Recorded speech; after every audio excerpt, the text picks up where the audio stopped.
Dans cet épisode de Cruauté en face, nous plongeons dans une affaire où la passion, la trahison et le pouvoir se sont entremêlés de manière tragique. 3 agents de police liés par des relations complexes, un corps calciné retrouvé près d'un réservoir et une enquête qui a révélé des secrets bien plus sombres. Avant de commencer, une nouvelle vidéo est disponible sur ma chaîne secondaire Cruauté en face story. Si vous ne l'avez pas encore vue, je vous invite à la regarder, à vous abonner et à commenter. J'y publie 1 à 2 vidéos par semaine, alors ne manquez rien. Nous pensons souvent que les forces de l'ordre sont là pour protéger et servir.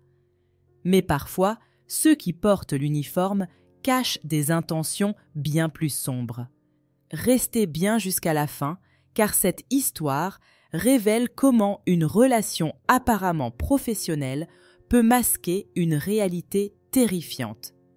Je suis Genessa et aujourd'hui, nous allons explorer ensemble comment une affaire de cœur au sein de la police a conduit à un meurtre choquant.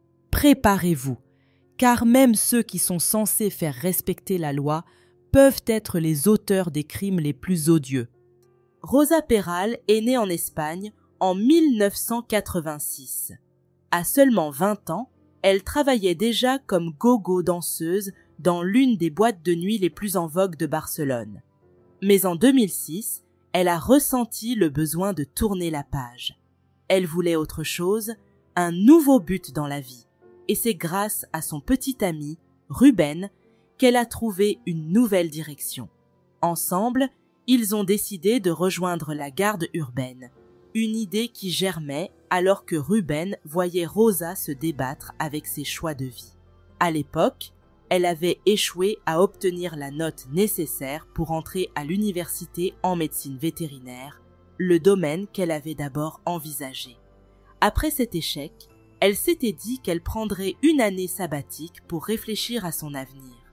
Mais les mois se sont enchaînés, et bientôt, cette année sabbatique semblait s'étendre indéfiniment, sans véritable but en vue. Ruben, inquiet de voir Rosa stagner, lui a proposé de passer les concours pour intégrer la police urbaine. Lui-même, passionné par l'informatique, voyait une opportunité de combiner ses compétences techniques avec une carrière au sein des forces de l'ordre. En 2007, lorsqu'ils se sont présentés au concours, ils formaient déjà un couple solide depuis plusieurs années. Rosa et Ruben se sont rencontrés lorsqu'elle avait 16 ans et lui 18, grâce à une amie commune qui les a présentés. Ce qui a commencé comme une amitié s'est peu à peu transformé en une relation solide, se renforçant avec le temps. Lorsqu'ils ont enfin passé les concours pour intégrer la garde urbaine, Rosa a réussi brillamment, mais Ruben n'a pas eu la même chance. Il a dû patienter 2 années supplémentaires avant de pouvoir retenter sa chance. Pendant ce temps, Rosa a entamé son stage dans la police, tandis que Ruben poursuivait ses études en informatique. Mais quand il a finalement passé les concours et rejoint la police, il s'est rendu compte que la carrière d'informaticien ne l'attirait plus.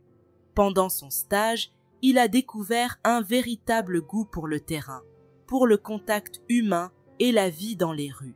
C'est ainsi qu'il a fait un choix décisif, abandonner ses études universitaires pour se consacrer pleinement à sa carrière policière. Malgré leurs horaires décalés et le fait qu'ils ne travaillaient pas dans les mêmes unités, ils ont fait de leur mieux pour préserver leur relation. Ruben a réussi à intégrer les Mossos d'Esquadra, la police autonome de Catalogne, ce qui marquait une nouvelle étape dans sa carrière.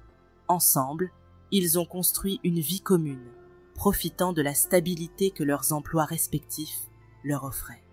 Petit à petit, ils ont pu investir dans une maison et chacun a acquis son propre véhicule.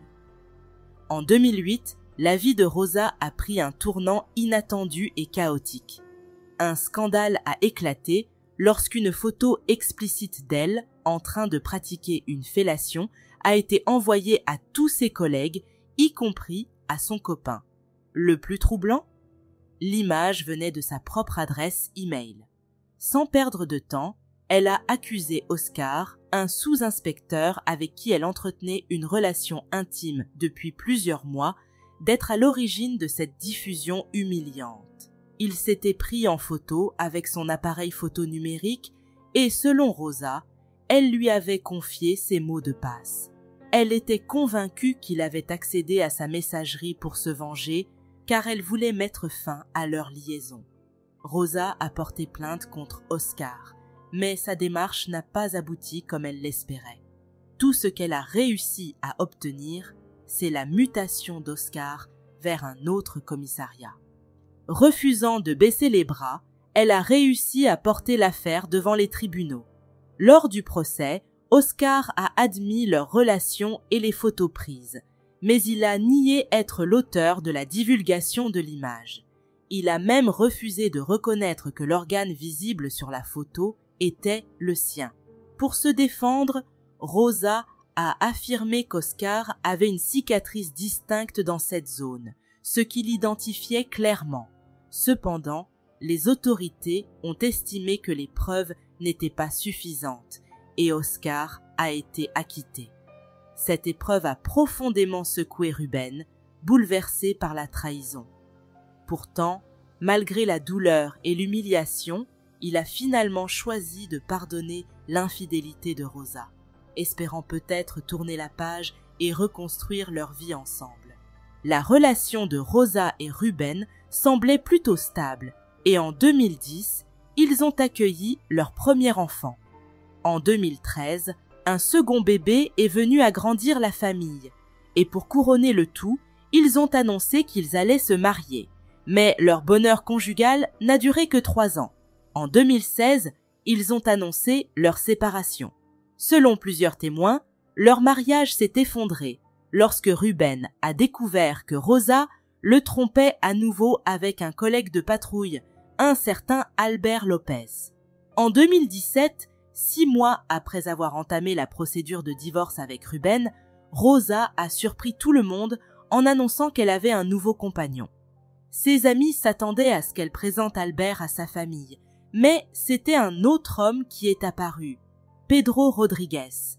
Pedro, de son côté, traversait une période difficile, suspendu de son emploi et de son salaire à la suite d'un incident survenu en 2016.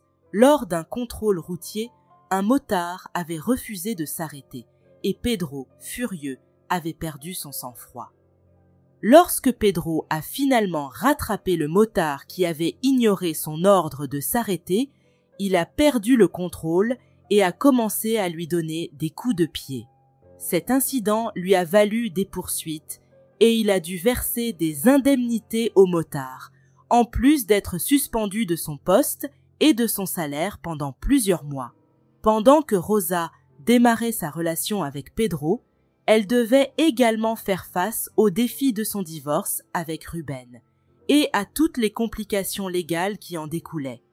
Le divorce a été tout sauf paisible au début, avec des disputes incessantes, notamment concernant la garde des enfants et le paiement de la pension alimentaire. Rosa refusait que Ruben s'approche des enfants, mais exigeait qu'il prenne en charge toutes les dépenses de la maison qu'elle partageait désormais avec ses filles, et Pedro, ce que Ruben a catégoriquement refusé. Les tensions entre eux les ont menés devant les tribunaux, où le juge a rendu une décision. Les enfants passeraient du lundi au mercredi avec leur mère Rosa et du jeudi au dimanche avec leur père Ruben. Le juge a également statué que Ruben devait assumer les frais de scolarité des enfants ainsi que la moitié des dépenses de la maison. Pour le reste, Rosa et son compagnon de l'époque, Pedro, devaient en prendre la responsabilité. Cette décision du juge a profondément contrarié Rosa, qui aurait apparemment pris des mesures de représailles contre Ruben. Je dis apparemment car rien n'a jamais été confirmé à 100%. Mais Ruben n'avait vraiment pas d'autres ennemis, ce qui a poussé beaucoup de gens à penser que Rosa et Pedro étaient derrière ces actes. Le lendemain de la décision sur la garde des enfants, Ruben s'est réveillé avec une mauvaise surprise. Les 4 pneus de sa voiture, garés à l'extérieur de sa maison, avaient été crevés. Il n'a pu que constater les dégâts en se levant ce matin-là. Et comme si cela ne suffisait pas, une semaine plus tard, son chien est mort empoisonné. On a raconté que quelqu'un avait lancé de l'insecticide empoisonné dans la cour de la maison depuis l'extérieur. Là encore, tous les regards se sont tournés vers Rosa et Pedro, bien que rien n'ait pu être prouvé avec certitude. Le 4 mai 2017, une découverte macabre a secoué la région. Un corps calciné a été retrouvé à l'intérieur d'un véhicule, lui aussi réduit en cendres. Le cadavre, placé dans une valise, n'était plus qu'un amas de cendres avec seulement quelques parties récupérables. Grâce à une plaque dentaire, les enquêteurs ont pu identifier la victime, Pedro Rodriguez, le petit ami de Rosa. Les autorités l'ont rapidement convoqué au commissariat pour l'informer de la découverte et recueillir sa version des faits. Étrangement, elle n'avait jamais signalé la disparition de Pedro ni alerté sur quoi que ce soit d'inhabituel. Sa déclaration, loin de la disculper, a semblé éveiller encore plus de soupçons. Rosa a expliqué que la dernière fois qu'elle avait vu Pedro, c'était le 2 mai. Il était sorti pour faire sa déclaration de revenus, était rentré à la maison et ils avaient déjeuné ensemble. Mais les choses avaient vite dégénéré. Une dispute avait éclaté, s'intensifiant rapidement. Selon elle, Pedro avait pris leur moto et quitté la maison en colère. Elle a précisé qu'ils avaient échangé quelques messages tôt le lendemain matin, mais qu'après cela, elle n'avait plus eu de nouvelles de lui. Pour la police, cette version semblait étrange. Rosa n'avait rien fait alors qu'une journée entière, celle du 3 mai, s'était écoulée sans aucune nouvelle de son compagnon. Ce n'était pas une relation d'adolescent, mais bien une relation sérieuse et formelle. Pedro et Rosa vivaient déjà ensemble avec les 2 filles de Rosa, ce qui rendait son comportement d'autant plus étrange aux yeux des enquêteurs. Pour se défendre, elle a expliqué que Pedro avait souvent besoin de s'évader, qu'il avait l'habitude de partir sans prévenir, peut-être pour se réfugier chez ses parents ou d'autres membres de sa famille. Selon elle, ses absences n'étaient donc pas anormales. Mais des incohérences dans son récit ont rapidement alerté la police.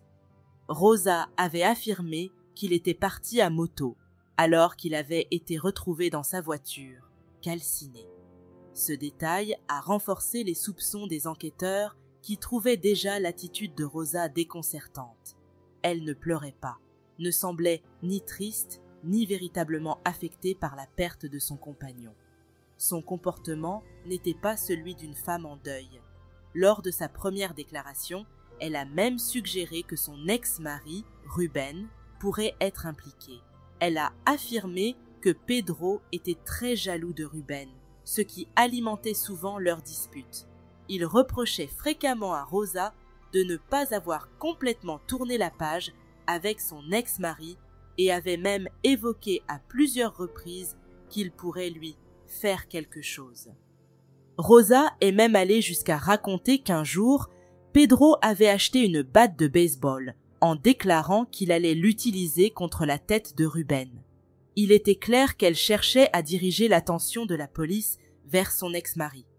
La stratégie des enquêteurs a donc été de laisser Rosa en liberté, lui permettant d'assister à l'enterrement de Pedro et de dire adieu à son compagnon, tout en continuant leur enquête en coulisses. Ils l'ont laissé mener une vie plus ou moins normale, tout en observant ses moindres mouvements. En explorant les différentes pistes, les enquêteurs ont envisagé plusieurs scénarios, y compris l'implication d'Oscar, l'homme contre qui Rosa avait intenté une action en justice à propos des photos intimes. Peut-être, pensait-il, qu'Oscar aurait pu orchestrer ce crime comme une forme de vengeance. Cependant, cette hypothèse a rapidement été écartée. Oscar avait un alibi inattaquable. Il était en service continu pendant les jours en question, toujours accompagné de son collègue, et plusieurs témoins pouvaient attester de sa présence constante. Il était donc impossible qu'il ait pu s'éclipser ne serait-ce qu'un instant pour commettre un tel crime, tuer Pedro et brûler son corps. L'enquête a également orienté ses soupçons vers Rubén, l'ex-mari de Rosa, ainsi que vers Albert, avec qui elle avait entretenu une relation par le passé. Les soupçons concernant Albert ont été alimentés par les déclarations de plusieurs collègues. Certains ont affirmé qu'à une date clé, le 13 mai, un jour après que Rosa aurait soi-disant vu Pedro pour la dernière fois, elle et Albert avaient assisté à une petite réunion dans un restaurant pour célébrer le départ à la retraite d'un collègue. Ce qui a frappé les esprits ce jour-là, c'est que Rosa et Albert sont arrivés ensemble à ce repas, un fait troublant pour ceux qui connaissaient leur passé. Tous savaient que Rosa était avec Pedro et que sa relation avec Albert avait été brève, se terminant plusieurs mois auparavant. Cette proximité soudaine n'a fait qu'accentuer les doutes. De plus, les collègues d'Albert ont décrit ce dernier comme une personne au tempérament agressif. Il avait déjà été sanctionné pour avoir violemment frappé un jeune homme qui vendait illégalement sur la voie publique. Cet incident avait conduit à une sanction administrative et à une indemnisation financière pour la victime. Cependant, l'incident n'avait finalement pas eu beaucoup d'impact sur la carrière d'Albert et il avait continué à travailler normalement. Les enquêteurs ont convoqué Albert López pour recueillir son témoignage, afin de confronter sa version des faits à celle de Rosa. Il voulait non seulement entendre ce qu'Albert avait à dire, mais aussi comprendre pourquoi Rosa ne l'avait pas mentionné plus tôt dans ses déclarations, un élément qui pourrait s'avérer crucial pour l'affaire. Lors de cet interrogatoire, il est rapidement apparu que Rosa cherchait principalement à rejeter toute la faute sur son ex-mari, Rubén, pour ce qui était arrivé. Quand Albert est arrivé au commissariat, il a commencé par donner sa version des événements. Il a affirmé que la dernière fois qu'il avait vu Rosa remontait à novembre 2016, lorsque leur relation avait pris fin. Peu après, il était parti en vacances à Cancun, tandis que Rosa était en congé pour un problème au pied. Il a expliqué qu'après cela, ils ne s'étaient croisés que sporadiquement sur leur lieu de travail, sans jamais renouer de liens proches. Les enquêteurs ont commencé à faire des connexions intéressantes. Rosa avait déclaré que sa relation avec Pedro avait commencé en secret en juillet 2016. Si la relation entre Rosa et Albert s'est réellement terminée en novembre 2016, cela signifie qu'à cette période, elle n'avait pas encore entamé son processus de divorce avec Rubén. Les enquêteurs ont alors réalisé qu'elle voyait les trois hommes, Rubén, Albert et Pedro, simultanément. Cela compliquait encore davantage les choses, car chacun d'eux aurait pu être impliqué. Dans sa déclaration, Albert a également pris la défense de Rosa, affirmant que Pedro était jaloux et violent, tandis que Rubén était profondément affecté par le divorce et les conflits juridiques. Il a même raconté que le jour de la disparition de Pedro, Rosa l'avait appelé pour lui dire qu'ils s'étaient disputés et que Pedro l'avait frappé. Mais c'est une autre révélation d'Albert qui a véritablement fait retentir toutes les alarmes pour les enquêteurs. Il a mentionné qu'après la supposée disparition de Pedro le 13 mai, il s'était rendu chez elle en compagnie de ses filles. Ils avaient commandé une pizza et regardé un film ensemble, une scène apparemment ordinaire, mais qui a frappé les autorités comme un élément particulièrement troublant, car Rosa n'avait jamais mentionné cet épisode dans ses propres déclarations. Ce détail, ignoré par Rosa mais révélé par Albert, est devenu crucial pour les enquêteurs. Le cercle se resserrait de plus en plus autour de Rosa et Albert, plutôt que de Rubén, l'ex-mari. Plusieurs éléments continuaient à paraître très étranges aux yeux des enquêteurs. Personne, à l'exception de 2 personnes, n'avait vu Pedro le 2 mai, Rosa et son père, qui a affirmé l'avoir aperçu pendant quelques minutes. Nous connaissons déjà la version de Rosa concernant ce jour-là, mais aucun autre témoin n'a vu Pedro, alors même qu'il avait plusieurs obligations à honorer. Ce jour-là, Pedro devait régler une dette et passer chercher son fils d'une précédente relation à l'école. Mais il n'a accompli aucune de ses tâches. Au lieu de cela, il s'est contenté d'envoyer des SMS et des courriels. Il a envoyé un courriel à son ex-femme pour l'informer qu'il ne pourrait pas récupérer leur fils.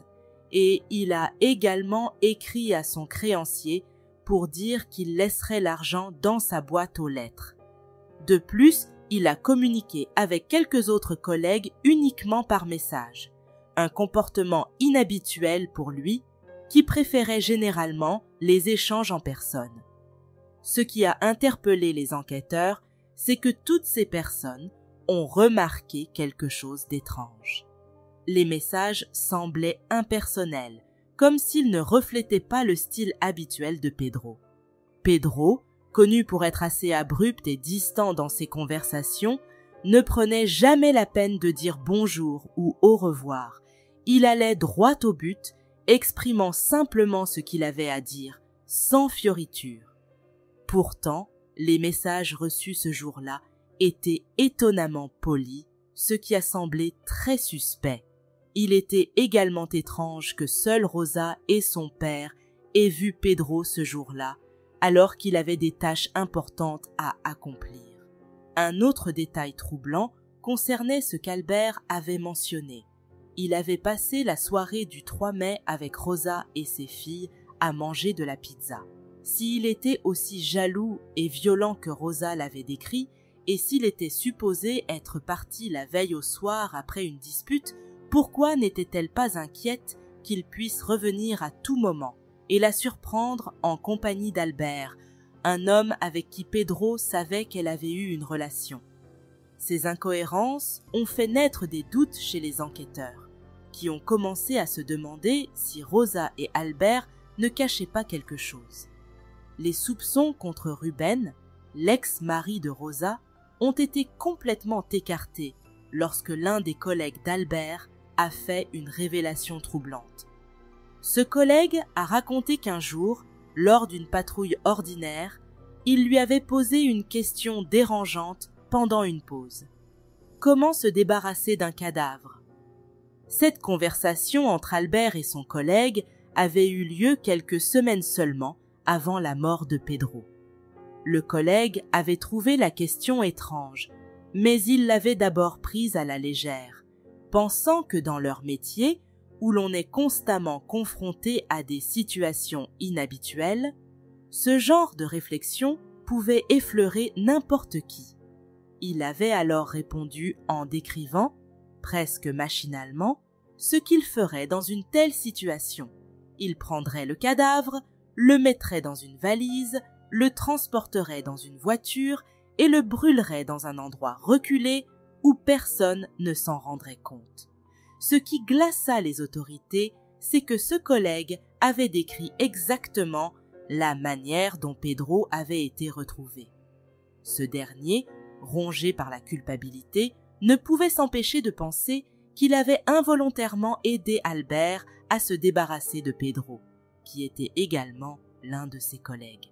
Les similitudes troublantes entre son récit et le crime réel ont incité les enquêteurs à concentrer leur attention sur Albert et par extension sur Rosa. Malgré leurs tentatives pour se constituer des alibis, ce sont les téléphones portables qui les ont finalement trahis. Les données ont révélé des incohérences impossibles à ignorer. Personne n'avait vu Pedro le 2 mai, sauf Rosa et son père. En réalité, la dernière fois que quelqu'un d'autre avait vu Pedro vivant, c'était le 1er mai. Le 1er mai, Pedro avait passé la journée chez ses parents en compagnie de Rosa et de ses 2 filles. Après avoir partagé un repas en famille, ils étaient rentrés chez eux. Pedro avait échangé quelques mots avec des voisins avant de rentrer, supposément pour se coucher.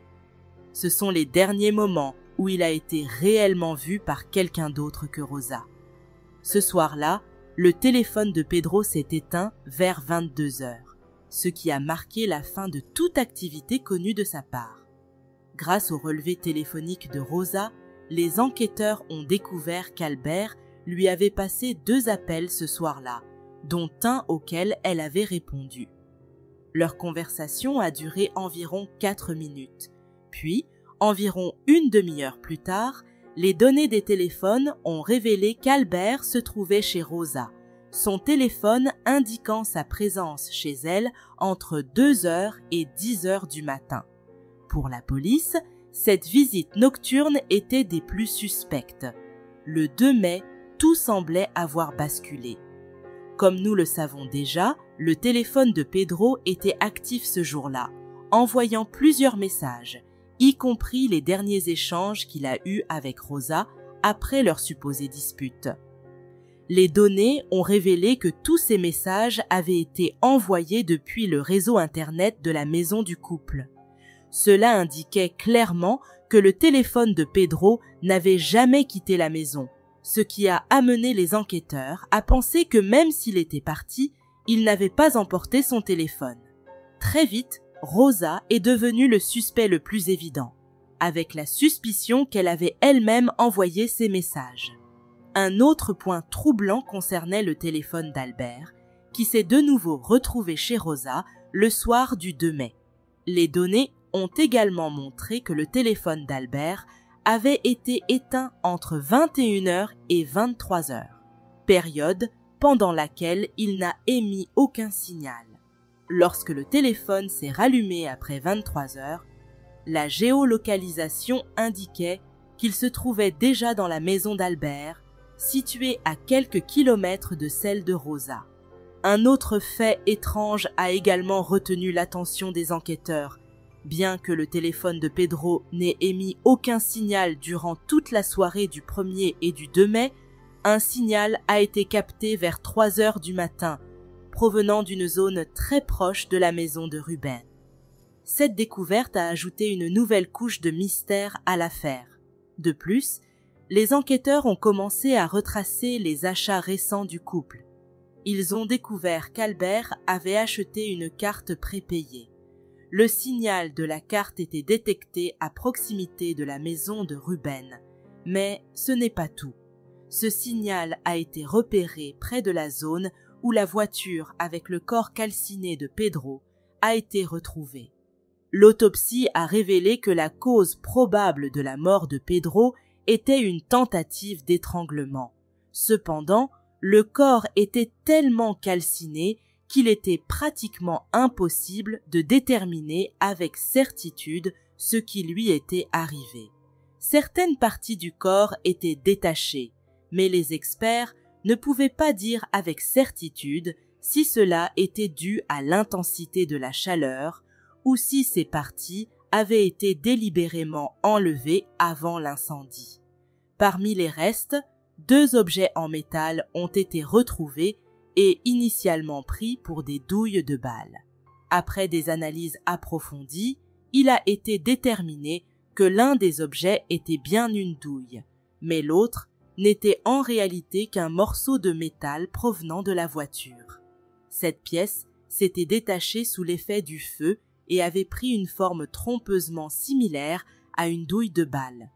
Les enquêteurs ont cherché à déterminer l'origine de la douille retrouvée près du corps de Pedro. Après des analyses, ils ont constaté qu'elle était du même calibre que celui utilisé par les policiers de la garde nationale, ce qui réduisait à nouveau la liste des suspects à 2 personnes, Albert et Rosa. Les autorités ont donc examiné les pistolets d'Albert, de Rosa et de Pedro pour vérifier si l'un d'eux avait été utilisé récemment, malgré le fait que le 1er mai était un jour de congé et qu'aucun d'eux n'était en service ce jour-là. Les pistolets n'étaient pas censés être à la maison, mais stockés ailleurs. Lors des vérifications, ils ont découvert que le pistolet de Pedro avait toutes ses munitions intactes, tout comme celui d'Albert. En revanche, il manquait une balle dans le pistolet de Rosa, ce qui a encore amplifié le mystère et les soupçons autour d'elle. Tout commençait à devenir de plus en plus étrange et troublant. Cependant, les enquêteurs avaient besoin d'une preuve plus solide, quelque chose d'irréfutable qui pourrait lier Rosa de manière certaine à ce crime.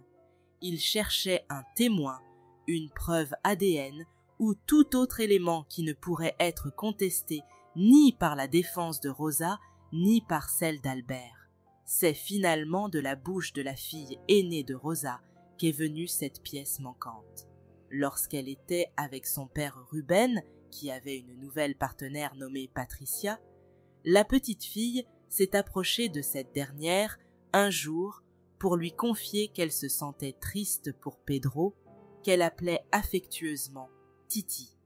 Elle a dit qu'elle l'aimait beaucoup et qu'elle avait remarqué certaines choses étranges qui s'étaient passées à la maison. Ruben, inquiet des confidences de sa fille, l'a emmenée au commissariat pour qu'elle puisse témoigner. La petite fille a raconté ce dont elle se souvenait du 1er mai, précisant la date, car c'était le jour où ils étaient allés déjeuner chez les parents de Pedro. Après leur retour de ce repas familial, ils avaient commencé à ranger un peu la maison. Pedro était sorti pour discuter avec quelques voisins, et ensuite, toute la famille s'était mise à plier du linge, car ils avaient encore plusieurs tâches à accomplir. En début de soirée, leur mère, Rosa, les avait emmenés à l'étage pour qu'elles aillent se coucher. Mais avant de leur dire bonne nuit, Rosa était redescendue et les filles avaient entendu des éclats de voix alors qu'elles discutaient avec Pedro. Selon le témoignage de la petite fille, après un moment, Rosa est revenue dans leur chambre, les mains et les vêtements tachés de sang. Lorsque les filles ont demandé ce qui s'était passé, Rosa leur a donné une explication qui, à leurs yeux innocents, semblait tout à fait plausible. Elle leur a dit que des chiens dehors s'étaient battus et qu'elle avait dû intervenir pour les séparer. À ce moment-là, cela n'a pas semblé étrange aux filles. La fille aînée de Rosa a également révélé d'autres détails troublants. Elle a raconté que sa mère avait lavé ses vêtements tachés de sang avec de l'eau de Javel et qu'elle s'était baignée à plusieurs reprises cette même nuit. De plus, la petite fille a mentionné avoir vu Albert monter dans la voiture de Pedro sans comprendre pourquoi cet homme se trouvait chez elle à ce moment-là. Ce comportement inhabituel a encore renforcé le mystère autour des événements de cette nuit. L'enquête a pris une tournure encore plus sombre lorsqu'un voisin s'est présenté au commissariat pour témoigner. Il a déclaré avoir entendu, la nuit du 1er mai, des bruits inquiétants venant de la maison de Rosa et Pedro. Le ronronnement d'une tronçonneuse et des coups de hache. Ces bruits sinistres ont ajouté un élément de terreur à l'affaire, suggérant des actes macabres. À ce stade, Rosa s'est retrouvée sans avocat. Son avocat a subitement abandonné la cause, évoquant des divergences avec sa cliente, mais sans fournir de raisons précises. Acculée par les soupçons et les nouvelles révélations, Rosa a décidé de témoigner à nouveau auprès de la police. Malgré tout cela, ni Rosa ni Albert n'étaient encore arrêtés. Ils n'étaient pas sous la garde de la police et continuaient de mener une vie apparemment normale. Les enquêteurs avaient adopté une stratégie délibérée, les laissaient en liberté, en espérant qu'à un moment donné, ils commettraient une erreur qui scellerait leur culpabilité. Les enquêteurs espéraient que cette stratégie finirait par porter ses fruits, leur permettant d'arrêter Rosa et Albert au moment opportun. Lors de sa deuxième déclaration à la police, Rosa a livré un témoignage qui a choqué les enquêteurs. Elle a commencé par affirmer qu'elle soupçonnait Albert d'être l'auteur du crime. Selon elle, la nuit du 1er mai, il se serait présenté chez elle, insistant pour lui parler. Elle a prétendu l'avoir mise à la porte, mais Albert aurait laissé tomber son téléphone sur le trottoir en partant sans qu'elle ne s'en aperçoive. Toujours selon Rosa, Albert serait revenu quelques heures plus tard pour récupérer son téléphone. Les enquêteurs ont immédiatement pensé qu'elle cherchait à expliquer la géolocalisation des téléphones, sachant que la police possédait déjà ces informations. Elle semblait vouloir ajuster son récit pour faire concorder les faits avec les données de localisation, dans l'espoir de minimiser son implication. Elle a poursuivi en racontant qu'elle avait eu une dispute avec Pedro et qu'il était parti. Albert serait revenu à ce moment-là pour lui parler, mais Rosa n'a jamais clairement expliqué comment il se serait retrouvé impliqué dans le crime, ni à quel moment il aurait pu faire du mal à Pedro. Elle a simplement maintenu que Pedro était parti et qu'elle ne l'avait plus revu par la suite. Avec cette déclaration, la police a obtenu des mandats de perquisition pour fouiller les maisons d'Albert et de Rosa, espérant enfin trouver les preuves tangibles qui les lieraient à ce crime macabre. Lors de la perquisition de la maison d'Albert, les enquêteurs ont découvert plusieurs éléments troublants.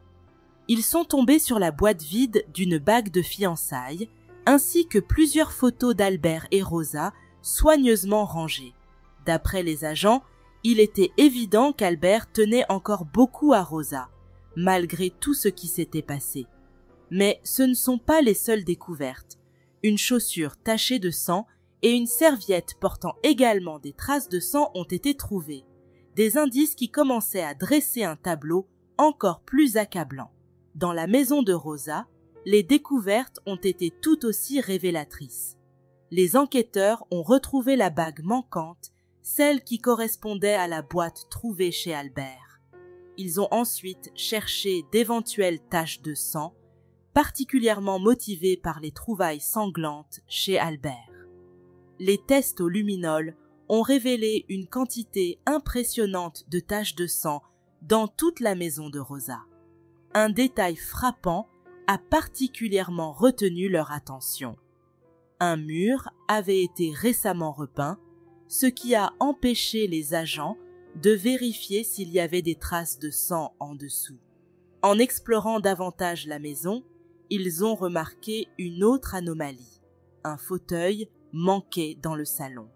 Cette observation était d'autant plus significative que certains agents étaient déjà venus dans cette maison auparavant et se souvenaient clairement de ce fauteuil.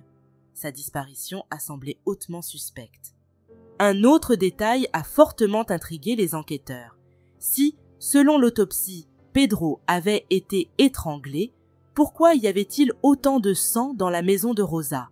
Et pourquoi le voisin avait-il entendu des bruits de haches et de tronçonneuses cette nuit-là?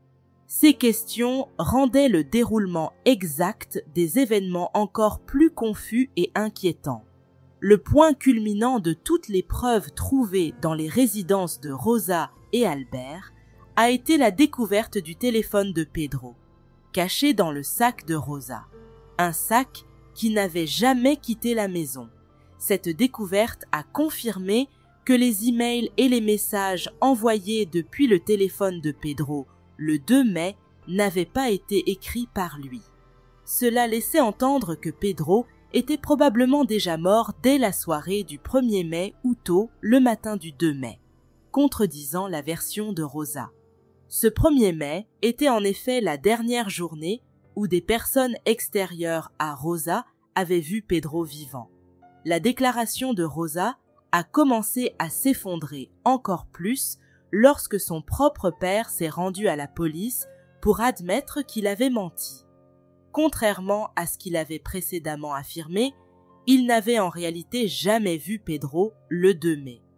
Face à ces nouvelles révélations, Rosa a décidé de faire une nouvelle déclaration, cette fois en prétendant qu'elle racontait la vraie version des faits. Elle a décrit la journée du 1er mai. Après avoir déjeuné chez les parents de Pedro, ils sont rentrés à la maison et ont commencé à vaquer à diverses tâches. Pedro était sorti pour discuter avec des voisins, ce que les filles de Rosa ont également confirmé.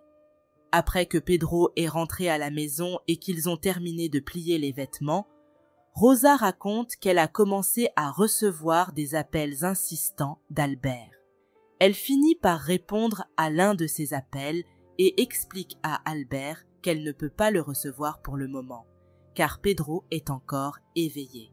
Elle lui demande de revenir plus tard, quand Pedro sera endormi, probablement dans les premières heures du matin.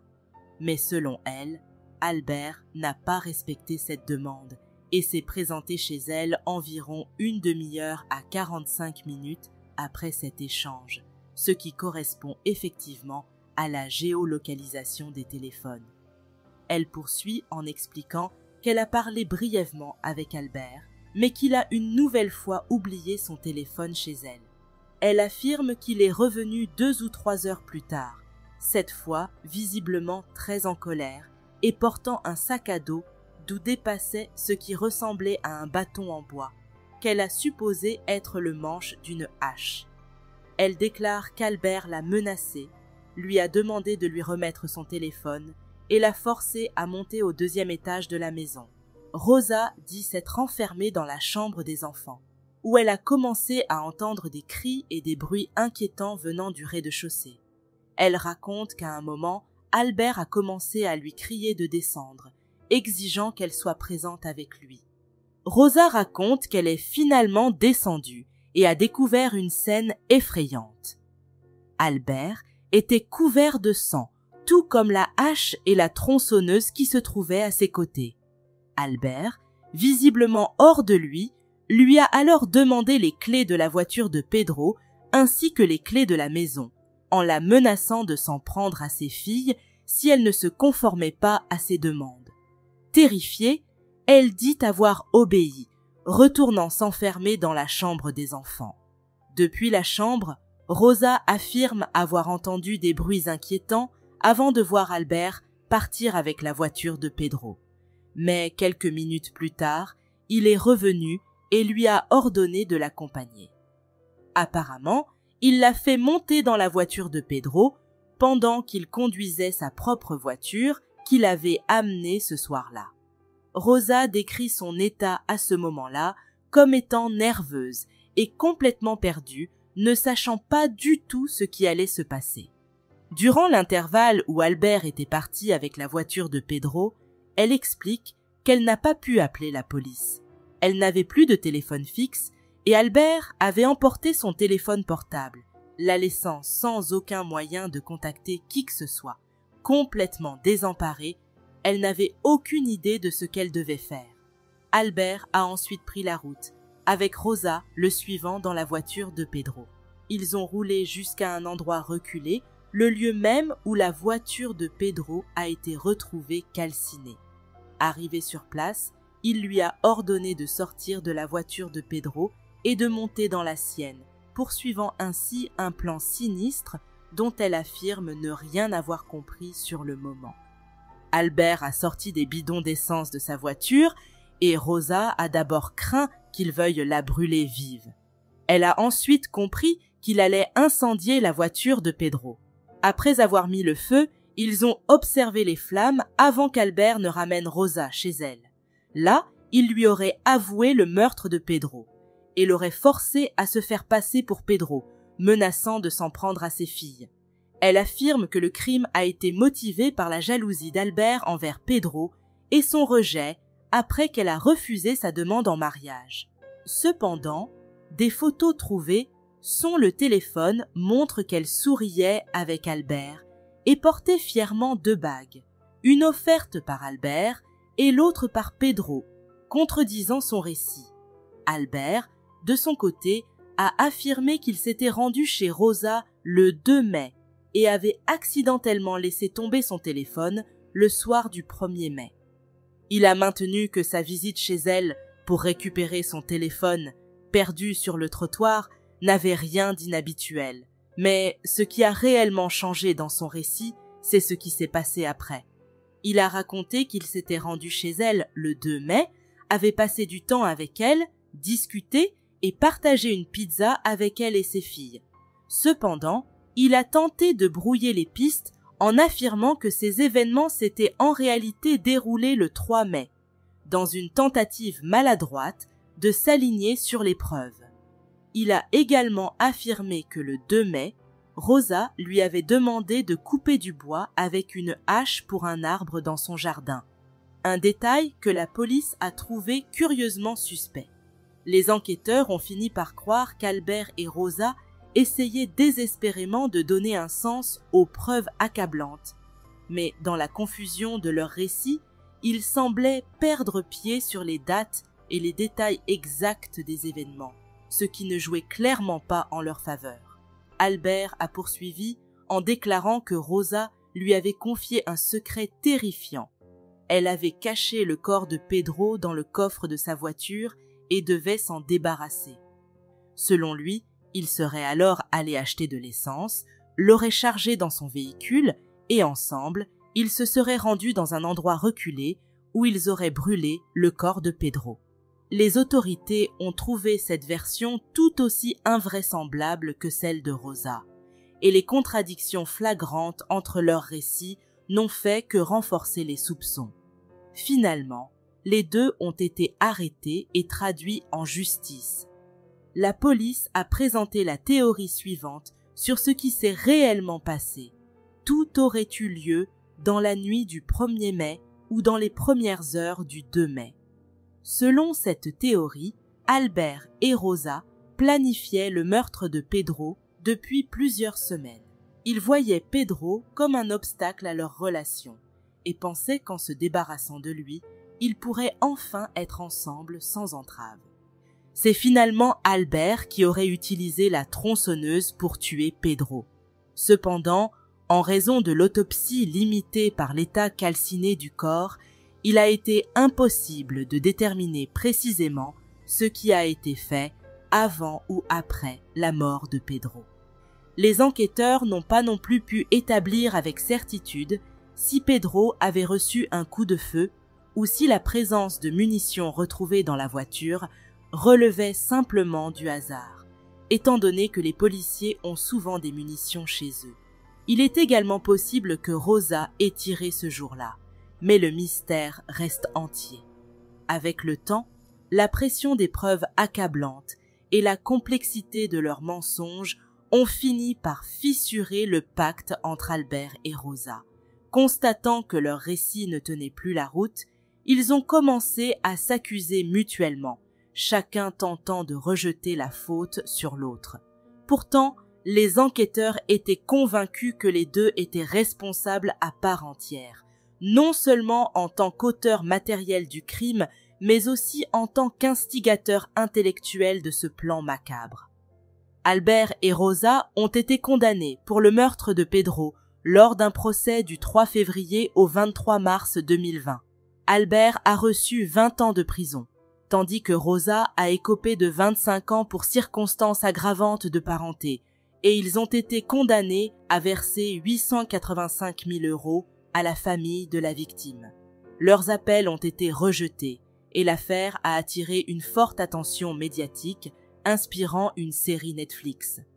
Rosa a tenté de bloquer sa diffusion pour protéger ses filles, sans succès, puis a réclamé des droits d'auteur. Mais une codétenue a révélé qu'elle aimait l'attention médiatique. Cette codétenue a également affirmé que Rosa avait calmé Pedro avec un médicament avant de le tuer, confirmant son implication directe dans le crime. Le même jour, Netflix a diffusé le documentaire « Dévoré par les flammes de Rosa Peral », dans lequel elle a défendu son innocence, affirmant avoir agi par peur d'Albert et dénonçant une société machiste focalisée sur sa vie sentimentale plutôt que sur les preuves. Ce documentaire a provoqué une controverse, des participants affirmant avoir été trompés par le producteur. L'avocat de la famille de Pedro a demandé la saisie des revenus potentiels de Rosa et Albert issus de la série ou du documentaire. Rosa, légalement incapable de recevoir de l'argent en détention, a été sanctionnée par la Generalitat de Catalogne, limitant ses communications à sa famille, avec le risque d'une interdiction totale pour toute nouvelle tentative d'interview. De plus, l'avocat de la famille de Pedro a poursuivi Rosa pour dissimulation de biens après qu'elle ait transféré la moitié de sa maison à son père avant sa condamnation. L'avocat soupçonnait que le transfert de la propriété de Rosa à son père visait à éviter de payer l'indemnisation due à la famille de la victime. Elle a également été transférée plusieurs fois dans différentes prisons en raison de son comportement problématique, notamment pour des conflits avec ses codétenus et des infractions comme la possession illégale d'un téléphone portable. Elle a d'abord été envoyée à Bryans et se trouve actuellement à Mazandrick, où elle étudie le droit et travaille en prison, tentant de se reconstruire. Rosa n'a reçu aucun argent pour sa participation au documentaire et à la série inspirée de son histoire. Si Netflix venait à lui verser des fonds, ceux-ci seraient saisis par le tribunal de Barcelone pour compenser les indemnités dues à la famille de Pedro. À sa libération, Rosa sera placée en liberté conditionnelle pendant 10 ans et devra maintenir une distance de 1000 mètres avec les membres de la famille de Pedro. Bien qu'elle puisse espérer reconstruire sa vie, son passé criminel et ses actions continueront de la hanter, compliquant toute tentative de retrouver une certaine normalité. L'histoire de Rosa Peral et Albert Lopez se termine ici. Merci d'avoir suivi cette affaire avec nous. N'oubliez pas de vous abonner à la chaîne, d'activer la cloche pour ne rien manquer, de liker la vidéo et de laisser un commentaire pour partager vos impressions. À bientôt pour une nouvelle vidéo.